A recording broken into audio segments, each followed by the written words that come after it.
Hey, what's up guys? Thanks for stopping by the channel. So for this video, we're going to be checking out the latest release to come from Zelos, and that is this Helica sports watch.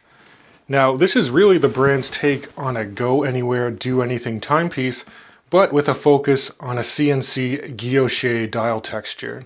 So while this watch does have the specs to go anywhere with you on excursions like hiking and biking, it would also look quite appropriate in the boardroom because you're getting some crispy, clean guilloche for days when you're looking at the dial. And I have to say the price point is quite affordable for what you're getting. The launch price is going to be $499 US, and this model is going to be launched at the end of April. So be sure to check out the Zelos website because these watches do tend to sell out quite quickly. But right now, why don't we flip perspectives and you guys can actually take a close-up look at the Helica sports watch in the studio.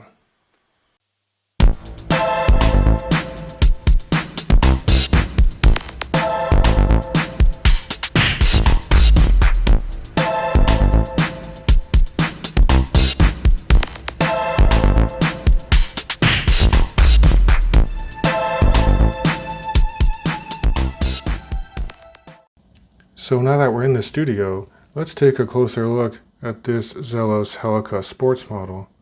But before going into specifications for this timepiece, I really want to thank the owner Elshin for sending in this watch to be reviewed on my channel for free, and I don't have to send it back after it concludes.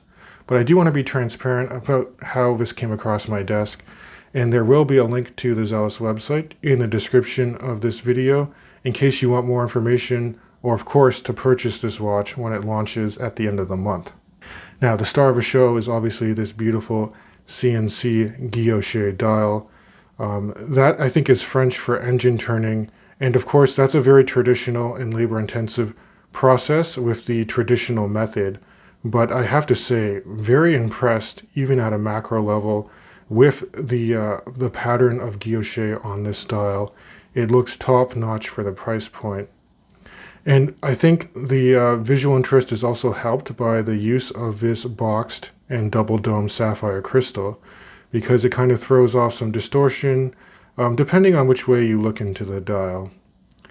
I also really like how they bordered the applied indices and the handset with a nice blue.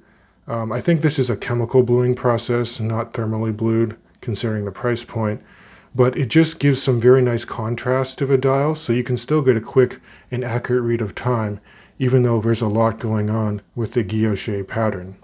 And also, the case and bracelet are executed in 316L stainless steel, but I think they're very thoughtfully executed because the case is quite complex and angular, and this bracelet is a bit different from what you would typically get from the brand. It's more of like a fine link polished bracelet that's quite nice. In terms of dimensions, it's a very easy watch to wear. I measure the case diameter at 39 millimeters, and if you flip the watch over to the side, the lug-to-lug or the wingspan between my thumbs, it comes in at 45.5 millimeters. In terms of thickness and including the boxed sapphire crystal, it's only 11.8 millimeters tall. And that's also from the bottom of the case back, which also has a very nice engine turn pattern in the center, which is a really nice added touch. Now between the lugs is an even 20 millimeters, and that's where you get this really nice fine link bracelet that tapers all the way down to 16 millimeters. Individual links can be added or removed with slot screws, which I really enjoy. And then a very nice Zelos signed clasp with a twin trigger releasing mechanism, and it's nicely milled out. And the real showstopper for the clasp is that this actual logo is a button to give you some on-the-fly adjustment. So if you push it in, you can slide in or out a few millimeters either way, and that's a really great way just to enhance the comfort when wearing this watch on the wrist. And before giving you guys a wrist shot, let's take a look at the solid end links on the underside. They use quick release spring bars, so if you pinch them together, you can actually quickly remove the bracelet and then you can accessorize with different 20mm strap options. And here's a quick in-studio wrist shot just to show you how well that this watch would wear on a 7.5-inch wrist size. That's 19 centimeters in circumference if you're using the metric system. And you can see it sits very firmly planted, very comfortable as well on this bracelet. And sized up for my wrist, when you combine the watch head and bracelet, it's only 134 grams. But of course, if you want to lighten the load, you can easily throw it on different straps. So far this watch is throwing off some really dressy vibes, just with the complex chamfers to the case and bracelet and that beautiful dial. But it is quite robust too. This watch is rated to 100 meters of water resistance. It has a nice 6.5mm signed and screwed down crown, which is easy to grip and operate. And it's running a Miyota 9015 automatic movement, which pivots on 24 joules, ticks away at 4 hertz, and gives you about 42 hours of power reserve. It's also kind of a thin movement, so that's how they're able to keep the case profile quite low.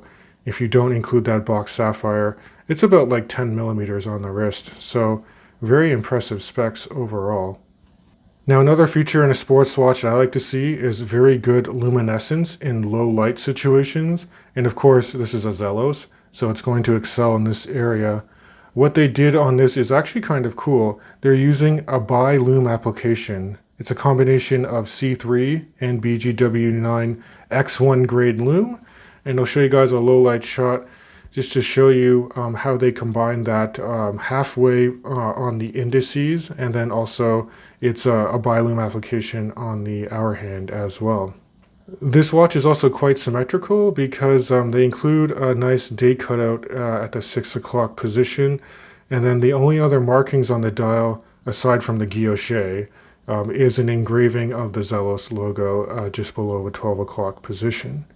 And then if you move away from the dial and just take a look at the side silhouette here, you can see how complex the finishing is done. You have nice brushing on the top side of the bezel, then you kind of have a polished chamfer. It steps down, and then you get a nice polished bevel that runs the length of the flank of the case. And then even the sides of the case are nicely vertically brushed. And I really like this bracelet too. Very strong articulation. I think the only thing that's a little out of place is the clasp here. Not to say that it's not a very good and robust clasp, but I just don't think that it meets the aesthetic of the fine link bracelet. They probably could have done like a butterfly style clasp, or just a clasp that was much thinner and still had a fold over mechanism. But I do suspect that they're starting to implement this clasp on many other Zelos models, so they just kind of went with it. And we do have to consider that this watch is sub $500 US at the launch price. And the only other thing I will say that might throw off some people is the alternative methods used to get the bluing on the hands and the indices, as well as how the guilloche is executed, because they're using newer technologies, not traditional watchmaking, so not thermally bluing the hands or markers, and of course not manually engine turning the dial.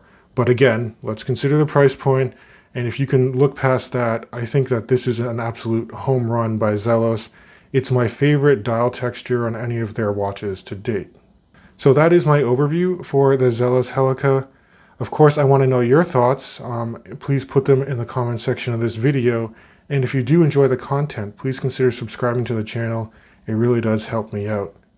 Thanks again to Elshin for sending in this watch for the video, and I can't wait to catch you guys in the next one.